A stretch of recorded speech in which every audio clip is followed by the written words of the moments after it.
Hello everyone, welcome to Gaurav Learning Studio. Today we are going to learn English through a simple and interesting story. This story is very easy for beginner, so listen carefully, learn a new word and enjoy the story.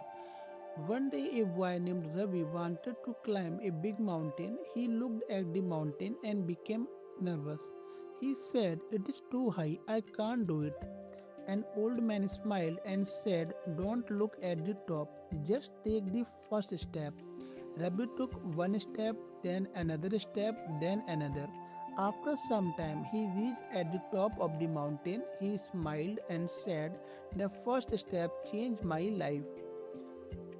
Moral of the story: every big journey starts with one small step. I hope you enjoyed today's English story and learn some new words. Remember, every big journey starts with one small step. Keep learning English every day. If you like this video, please like, share, and subscribe to Gaurav Learning Studio. Thank you for your watching. See you in the next video. Bye.